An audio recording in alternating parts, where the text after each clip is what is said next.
بسم اللہ الرحمن الرحیم۔ السلام علیکم۔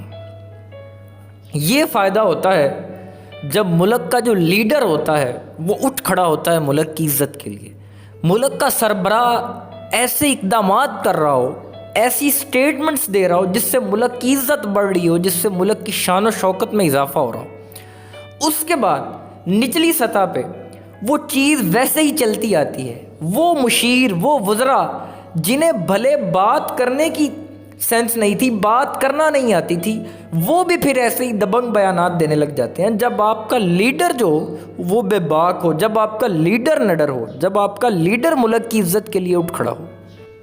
ایس سی او سمٹ میٹنگ ہوئی جس کے اندر آپ کو پتہ ہے ٹوٹل 8 ممالک ہوتے ہیں۔ پاکستان کو وہاں ریپریزنٹ کر رہے تھے معید یوسف۔ اس ویڈیو کی اہم ڈسکشن چلتی رہے گی، لیکن اس سے پہلے آپ ویڈیو کو لائک کریں، ٹائمز آف رائے کو سبسکرائب کر لیں اور بیل آئیکن پر ضرور کلک کریں۔ جن کے بارے میں بہت سے لوگوں کو جن سے اختلاف ہے، لیکن یہاں پہ انہوں نے جو ایک دبنگ اعلان کیا، دبنگ بیان دیا، وہ آپ کو بتانا چاہیں گے کہ انہوں نے جو بائیڈن کے بارے میں کہا کہ جو بائیڈن نے کال کرنی ہے ہمیں، ہم انتظار کر رہے ہیں اس کی کال کا، اس کی مرضی ہے وہ کر لے، نہیں کرنا چاہتا نہ کرے۔ اب بات کرنے کا جو انداز تھا وہ یہ واضح طور پہ بتا رہا تھا کہ بھائی ہم اس سے پیسے لیتے ہیں، ہم اس سے کچھ امداد لیتے ہیں جو ہمیں اس کی اتنی فکر ہو، اس نے کال کرنی ہے کر لے، نہیں کرنی نہ کرے، اس کی اپنی مرضی ہے، ہم اس سے کچھ لے کے کھاتے ہیں۔ تو اس طرح کا وہ ایک انداز تھا، اس طرح کا سٹانس تھا، جس کے بعد انہوں نے کہا کہ جو بائیڈن اگر کال کرنا چاہتا ہے تو کر لے۔ اگر اس نے کال کر کے یہی کہنا ہے کہ جناب ہم افغانستان کے اندر جنگ ہار گئے ہیں، ہم افغانستان چھوڑ کے جانا چاہتے ہیں، یہ جنگ آپ کے حوالے ہے، آپ جانیں، آپ کا کام جانیں، یہ بات کرنا چاہتا ہے یا اڈوں کے بارے میں بات کرنا چاہتا ہے، تو اس سے بہتر ہے وہ کال نہ ہی کرے، ہم یہ اپنا معاملہ خود ہی نپٹا لیں گے، خود ہی سارٹ آؤٹ کر لیں گے۔ ایک تو یہ چیز۔ دوسرے نمبر پہ ایس سی او کی میٹنگ کے اندر جس کو میڈیا اس چیز کو دکھا نہیں رہا، اور بڑے افسوس کی بات ہے، معید یوسف نے جو رگڑا ہے، جو کپڑے اتارے ہیں انڈیا کے، انڈیا کو وہاں پہ ریپریزنٹ کر رہے تھے اجیت ڈوول۔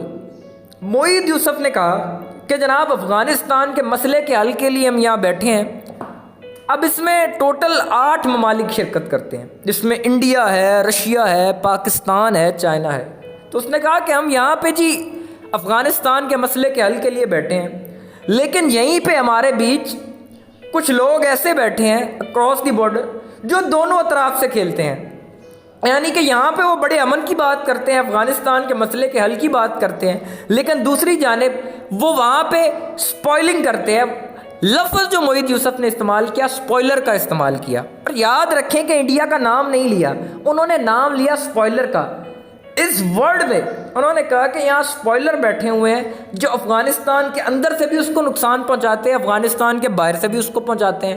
انہوں نے کہا کہ امریکہ اور انڈیا کے بارے میں بات کی، ان کا یہ کتنے اچھے لوگ ہیں، یہ کتنا افغانستان کا بھلا چاہتے ہیں۔ تو اس بات پہ اجیت ڈوول جو تھا وہ سٹ پٹا سا گیا، وہ غصے میں سنتا رہا، کڑتا رہا اندر، اور بڑی چپ کر کے سنتا رہا، اور معید یوسف نے جم کے ٹھکائی کی، جم کے کلاس لی اور کہا کہ جناب بات کرتے ہیں یہ امن کی، اور دوسری جانب یہی لوگ جا کے افغانستان کا ماحول خراب کرتے ہیں، تو اس لیے ان کا یہاں ہونا بنتا ہی نہیں ہے، ان کو یہاں ہونا ہی نہیں چاہیے تھا، اور یہ خود ہی سارے معاملے خراب کرنے والے ہیں، اور یہاں بیٹھ کے یہ امن کی بات کریں گے۔ تو یہ بات سن کے اجیت ڈوول جو تھا وہ غصے سے کڑتا رہا، اور وہ سٹ پٹا سا گیا، اور اس نے بھی پھر جواب دیا۔ اس نے کہا جی کہ دیکھیں لشکر طیبہ ہے، یہ معاملہ، وہ معاملہ، داعش ہے، اس نے بھی پاکستان کا نام لے لیا۔ اس نے کہا جی یہ سارا نظام خراب کرتے ہیں، یعنی اس کو بات کا وہ جواب دینا ہی نہیں آیا۔ دراصل وہ یہ چیز کو ایکسپیکٹ کر نہیں پا رہے تھے، وہ انہیں یہ تھا کہ پاکستان اور انڈیا کے بیک ڈور چینل دراصل مذاکرات چلے، انہیں تھا کہ اس میٹنگ سے پہلے ہمارے ساتھ کوئی بات ہوگی، کوئی معاملات ہوگے، لیکن اچانک ان پہ ہوا حملہ۔ وہ پاکستان کی جانب سے اس سٹانس کو ایکسپیکٹ ہی نہیں کر رہے تھے، کیونکہ وہ کسی اور چیز کے عادی تھے۔ تو اس کے بعد انہوں نے جناب بات کا رخ ہی موڑ دیا. اجیت ڈوبھل صاحب کہتے ہیں جی ہمیں فیٹف کی میٹنگ سر پہ ہے, اس سے پہلے ہمیں داعش کے لشکر طیبہ کے ہینڈلرز کو پکڑنا چاہیے. یعنی آپ دیکھیں کہ وہ اتنا سٹ پٹا گئے, اتنا وہ اس چیز کا ان پہ اثر ہوا. آپ یہ جو ایک تصویر آپ کے سامنے چل رہی ہے, اس تصویر کو دیکھیں. اس تصویر کے سب سے لاسٹ پہ کھڑے ہیں اجیت ڈوبھل. آپ ان کی باڈی لینگویج دیکھ لیں, باڈی لینگویج یہ بتا رہی ہے. اب دیکھیں وہاں کون کون سی کنٹریز تھی. چائنا تھا, پاکستان تھا, رشیا تھا, انڈیا تھا اور باقی سینٹرل ایشیا کے ممالک تھے. اب چائنا انڈیا کے خلاف, پاکستان انڈیا کے خلاف, رشیا جو ہے اور جو چائنا ہے تقریباً سینٹرل ایشیا کے جتنے ممالک ہیں وہ سارے ان دو کنٹریز کے انفلوئنس میں آتے ہیں. اب چائنا تو خلاف ہے. اور جہاں تک رشیا کی بات رہی, اب رشیا کے جو فورن منسٹر ہیں وہ بڑے کھلم کھلا انداز سے کہہ چکے ہیں, وہ کہہ چکے ہیں کہ جناب انڈیا اب کیا ہے, وہ ہمارے دشمنوں کی صف میں جا کے کھڑا ہو گیا ہے. وہ اب یہ جو کوارڈ کا ڈرامہ ہے, جاپان, آسٹریلیا, امریکہ, انڈیا اور اس کی بیک پہ اس کی پشت پناہی نیٹو کر رہا ہے. اس نے کہا جی ان سب کو ہم بڑی اچھی طرح سمجھ رہے ہیں, انڈیا کو وہ صاف الفاظ میں دشمن کہہ چکے ہیں. اور دوسری طرف S-400 کی جو ڈلیوری ہے وہ کہہ رہے ہیں کہ جی ہماری تو ریڈی ہے, انڈیا حامی بھرے. اب انڈیا حامی اس لیے نہیں بھرتا کہ انڈیا اگر حامی بھرتا ہے تو اسے امریکہ کی دشمنی مول لینی پڑتی ہے, امریکہ کی ناراضگی کا سامنا کرنا پڑتا ہے. تو اس لیے اب اس طرح اجیت ڈوبھل کے سامنے یہ بات تھی کہ یہاں میرا اپنا ہے کون, یا سارے ہی تو میرے خلاف ہیں, تو میں یہاں کروں کیا, میری بات یہاں سنے گا کون. اب دیکھیں اب وہ وقت نہیں رہا. حضور علیہ الصلوۃ والسلام کی حدیث جو تھی, آپ نے فرمایا کہ دنیا میں ایک وقت ایسا آئے گا, دنیا میں دو طاقتیں بن جائیں گی, حق اور باطل کی. حق اور باطل لوگوں کو کھرا کھرا نظر آئے گا, تو ہو ایسے ہی رہے. اب وہ چیز ختم ہوتی جا رہی ہے, اب منافقت یعنی کہ ختم ہو رہی ہے, منافقت ختم ہو جائے گی حدیث کے مطابق. تو اب وہ دور آ رہا ہے. اب دیکھیں کہ اب وکٹ کے دونوں جانب نہیں کھیلا جا سکتا کہ امن والے بھی آپ بن جائیں اور سپوائلنگ کرنے والے بھی آپ بن جائیں. اب جو ہے اب امریکہ یہ کہہ رہا ہے کہ اگر افغانستان کے اندر افغان طالبان کی حکومت بنتی ہے تو اس پہ بہت ساری پابندیاں لگے گی, ہم اس کو ایکسیپٹ نہیں کریں گے. اور اس کا یہ بھی مطلب ہے کہ جو اس حکومت کو ایکسیپٹ کرے گا اس پہ بھی پابندیاں لگیں گی. ڈیفینیٹلی بات ہے, یعنی پاکستان اور باقی جو ممالک اس کو تسلیم کریں گے ان پہ پابندیاں لگیں گی. لیکن ہم نے یہ سینٹرل ایشیا کو, ایشیائی ممالک کو یہ باور کروانا تھا کہ یہاں پہ افغانستان والے مسئلے میں اگر کوئی سپوائلر ہے تو وہ انڈیا ہے.